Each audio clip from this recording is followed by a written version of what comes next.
पूर्णांकों की संक्रियाओं पर कुछ अभ्यास। जैसे पहले हमें 4 में -5 को जोड़ना है। तो 4 का मतलब क्या हुआ? +4। अगर किसी भी संख्या के आगे कोई चिन्ह नहीं है तो हम उसको क्या मानेंगे कि वो प्लस संख्या है। तो +4 के लिए हमें क्या करना होगा? हमें 0 से दाईं तरफ चलना होगा। कितने कदम? 4 कदम। 1 2 3 4। अब यहाँ हमें किसको जोड़ना है? -5 को। तो यहीं से हम 5 कदम कहाँ चलेंगे? उल्टा चलेंगे, यानी कि बाईं ओर। तो 1 2 3 4 5। हमारा जवाब क्या आएगा? -1।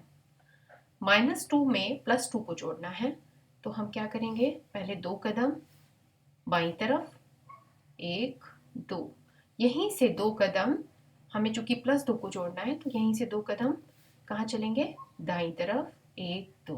कहाँ गए? 0 पे। तो हमारा जवाब क्या होगा? 0। -3 में हमें 7 को जोड़ना है या +7 को जोड़ना है, एक ही बात है। तो समझने की बात यहाँ पर ये है कि ये तो हमें बताता है कि संक्रिया क्या है, कौन सी संक्रिया है, प्लस है या माइनस है। और जो संख्या के आगे चिन्ह लगा होता है वो ये बताता है कि वो पूर्णांक कैसा है, वो प्लस पूर्णांक है या माइनस पूर्णांक है। तो यहाँ पर हमें -3 में किसको जोड़ना है? +7 को। तो -3 के लिए हम बाईं तरफ चलेंगे 3 कदम, 1 2 3। और 7 कदम हमें फिर कहाँ चलना होगा? यहीं से दाईं तरफ, 1 2 3 4 5 6 7। कहाँ पहुँचे? +4 पे। यानी कि हमारा जवाब होगा -3 +7 = 4। थोड़ा सा अभ्यास और करते हैं। -5 में हमें घटाना है यहाँ पर। तो संक्रिया हमारी यहाँ पर क्या है? माइनस। ये क्या है? हमारी संक्रिया। और हमें इसमें पूर्णांक क्या करना है? पूर्णांक प्लस का 2 जोड़ना है, प्लस का 2 घटाना है। तो यहाँ हम कैसे करेंगे? हम ये समझेंगे कि +2 अगर हम कहाँ प्रेजेंट हैं? हम हैं +2 पे।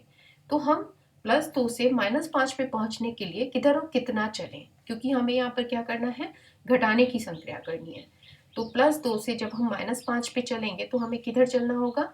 हमें यहाँ से बाईं तरफ चलना होगा। और अब देख लेते हैं कितने कदम चले हम। तो 1 2 3 4 5 6 7। कितने कदम हमें चलना हुआ? 7 कदम। लेकिन किधर चलना हुआ? बाईं तरफ। तो हमारा जवाब क्या होना चाहिए था? -7। वैसे अगर हम इसको नियम के अनुसार करेंगे तो चूंकि -5 में से +2 को घटाना है, तो हम इस सवाल को किस तरह से करेंगे कि -5 में जो हमें घटाना था, इस संक्रिया को हम किस में बदलेंगे? प्लस में। और अगर हमने संक्रिया को बदला है तो हमारा जो पूर्णांक जिसको हमें घटाना है, हम उसका क्या लेंगे? योगात्मक प्रतिलोम या फिर इसका उल्टा। यानी कि +2 की जगह हमें क्या करना होगा? -2। यानी कि हम अगर -5 में से +2 को घटाएं या -5 में -2 को जोड़ दें तो एक ही बात है। तो यहाँ क्या होगा? दोनों समान चिन्ह, हम दोनों को जोड़ देंगे और हमारा जवाब क्या होगा? -7। अब हमें करना है +3 से -4 को घटाना है। तो हम कहाँ पर प्रेजेंट हैं? -4 पे। तो -4 से +3 पे जाने के लिए हमें क्या करना होगा? यहाँ से किस तरफ? दाईं तरफ चलना होगा। अब देखते हैं कितने कदम। तो 1 2 3 4 5 6 7। चूंकि 7 कदम हम किधर बढ़े? दाईं तरफ। तो हमारा जवाब क्या होगा? +7। अब अगर हम इसको नियम के अनुसार करेंगे तो ये हमारा +3 था। संक्रिया क्या थी? माइनस, जिसको हम बदलेंगे प्लस में। और चूंकि हमने संक्रिया को बदला तो हमारा पूर्णांक भी बदल जाएगा। जो हम माइनस कर रहे थे, अब हम अगर प्लस करेंगे तो हम उल्टा करेंगे। उल्टा मतलब हम -4 का योगात्मक प्रतिलोम या इसका उल्टा लेके चलेंगे। तो ये हमारा क्या हो गया? +3 और +4 जब हम जोड़ेंगे तो हमारा कितना आ जाएगा? +7। तो ये हमारा हुआ कि हम घटाने की संक्रिया को प्लस में बदल कर भी उसको सवाल को इजीली कर सकते हैं। उसके बाद मान लीजिए हमें -5 में से +4 को घटाना है, तो इसका मतलब हम कहाँ प्रेजेंट हैं? हम +4 पे हैं। +4 से हमें पहुंचना कहाँ है? -5 पे। तो ज़रा देखते हैं -5 पे पहुंचने के लिए हमें कहाँ जाना होगा? उल्टी तरफ, यानी कि बाईं तरफ। कितने कदम? 1 2 3 4 5 6 7 8 9 कदम। यानी कि हमारा जो जवाब है वो क्या होना चाहिए? -9। और अब अगर इसको नियम के हिसाब से करेंगे तो -5 था, हमें घटाना था, हमने इसको प्लस में बदला।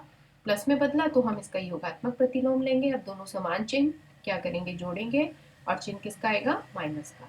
अब देखते हैं इसमें 0 में से अगर हमें -8 को घटाना है तो क्या करना होगा, हम कहाँ हैं, 0 पर। हमें क्या करना है, सॉरी यहाँ पर हम क्या करेंगे, हमें -8 पर अगर हम हैं तो -8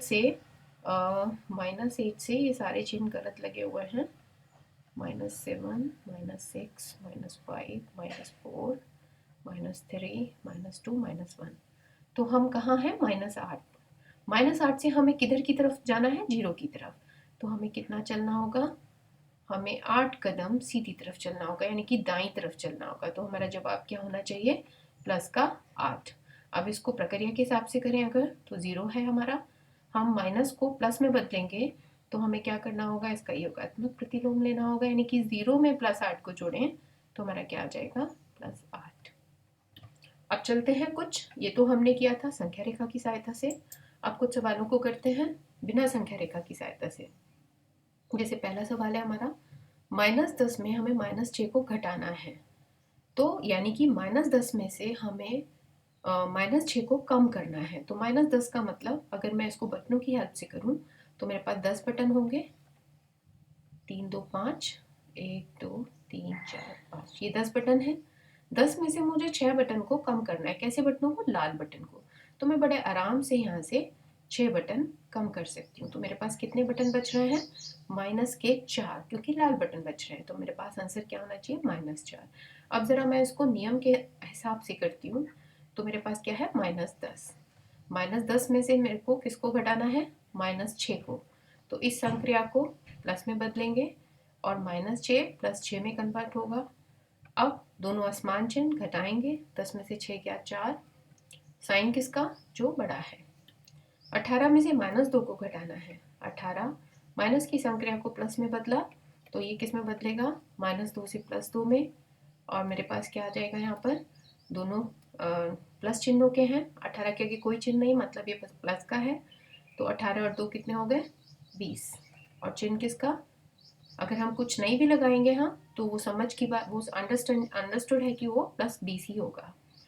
अब -20 में +15, तो यहाँ देखिए संक्रिया किसकी है, योग की, योग यानी कि जोड़ने की। लेकिन यहाँ अगर आपको दिख रहा है कोई चिन्ह नहीं है, इसका मतलब ये +15 की बात हो रही है। यानी कि ये जो सवाल है इसका मतलब क्या है कि -20 में हमें +15 को जोड़ना है। तो यहाँ दोनों क्या है, असमान चिन्ह, घटाएंगे, 20 में से 15 गया 5, लेकिन बड़ा कौन, 20, तो माइनस का 5। इसी तरह यहाँ पर -13 में से -10 को घटाना है, तो -13 हम इस माइनस की संख्या को प्लस में बदलेंगे तो ये भी बदल जाएगा, यानी कि अब दोनों असमान चिन्ह घटाएंगे, 13 में से 10 गया 3, लेकिन बड़ा कौन, -13, तो चिन्ह आएगा -3 का। यहाँ क्या है, 18 में से हमें -17 को जोड़ना है, तो हम यहाँ पर क्या करेंगे, 18 और -17 को देखते हैं, तो 18 प्लस का है और 17 माइनस का है, तो दोनों असमान चिन्ह हम क्या करेंगे, घटाएंगे। हमारे पास क्या आ जाएगा, 18 में से 17 गया 1, और चिन्ह किसका आएगा, चूंकि 18 बड़ा है तो प्लस का। अब -15 -5, यहाँ देखो साफ नहीं समझ आ रहा कि संक्रिया क्या है। तो वैसे तो -15 -5 के बीच कुछ भी नहीं है, ब्रैकेट भी नहीं है, तो इसका मतलब गुणा भी नहीं हो रही, इसका मतलब हमें इन्हें जोड़ना है। तो वैसे इस सवाल का मतलब क्या है कि हमें -12 में -5 को जोड़ना है। दोनों असमान चिन्ह है, क्या करेंगे, जोड़ेंगे, कितना आ जाएगा, दोनों समान चिन्हों में जोड़ेंगे, कितना आएगा, 12 और 5 17, और चिन्ह किसका, माइनस का। इसी तरीके से अगले सवाल में -4 + 14, तो यहाँ भी संक्रिया क्या है, योग की, लेकिन 14 के आगे हम क्या मानेंगे, अगर कोई चिन्ह नहीं है तो ये प्लस का है। तो -4 + 14 दोनों असमान है, घटाएंगे, 14 में से 4 गया, कितना बचेगा, 10, चिन्ह किसका आएगा, जो बड़ा है।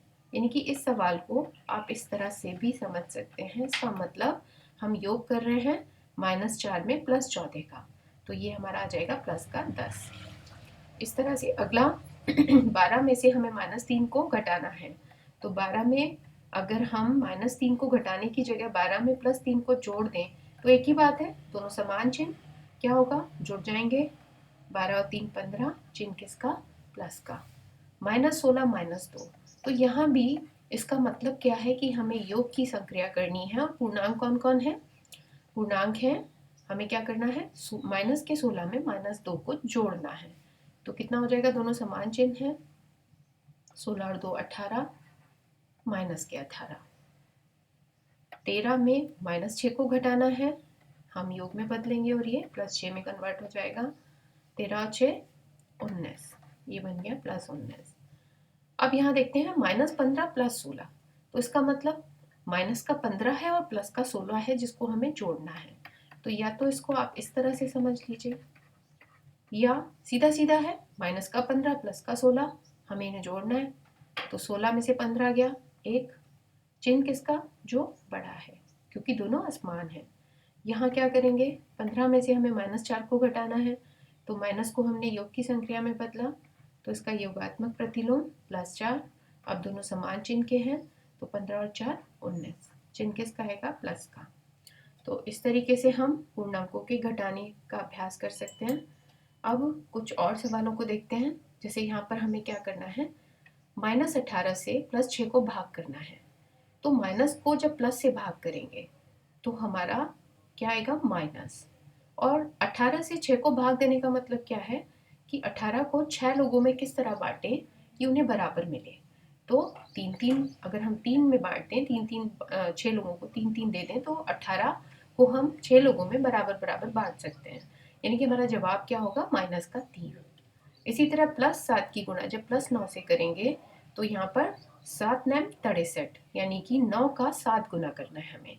तो 9 का 7 गुना, 9 को 7 बार जोड़ेंगे तो भी 63 आएगा, और 9 सत्ते भी 63 होता है। तो इस तरीके से प्लस प्लस की गुणा हमें कहाँ पहुंचाएगी? प्लस के 63 पे। आगे -3 +3 की गुणा करनी है, तो माइनस प्लस का गुणा हमें क्या देता है? माइनस। तो यहाँ क्या आएगा? 3 तिया 9। इसी तरह माइनस माइनस का भाग अगर हमें करना है तो क्या आएगा? प्लस। 3 6, बल्कि यहाँ 6 को हमें 30 से भाग करना है, तो 6 पंजे 30। ऐसे यहाँ पर माइनस माइनस का भाग करना है तो प्लस आएगा। 7 को जब हम 49 से भाग देंगे तो कितनी कितनी बार जाएगा ये? 7 बार। 7 7 49। उसके बाद यहाँ देखते हैं, -32 को भाग देना है +4 से, तो माइनस का जब प्लस से भाग देंगे तो क्या आएगा? -4 8 32। +9 में से +8 को घटाना है, तो या तो इसको ऐसे समझ लीजिए कि +9 में हम माइनस की संक्रिया को योग में बदलें, तो इसका चिन्ह भी बदल जाएगा, यानी कि +9 में -8 को जोड़ना है।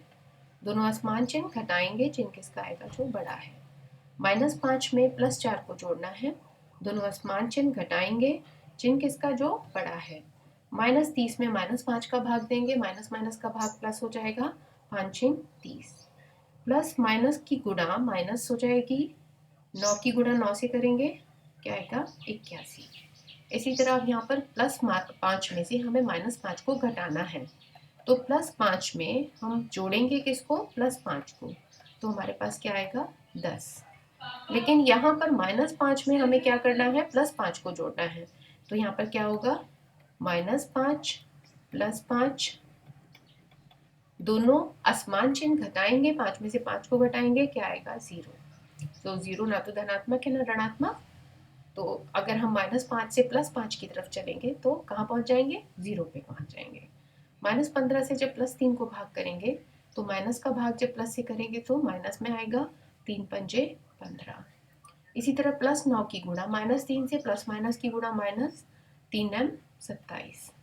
-7 में से -2 को घटाना है, इसका मतलब -7 में हमें +2 को जोड़ना है। कितना आ जाएगा? दोनों असमान चिन्ह, 7 में से 2 गया 5, और चिन्ह किसका? माइनस का। धन्यवाद।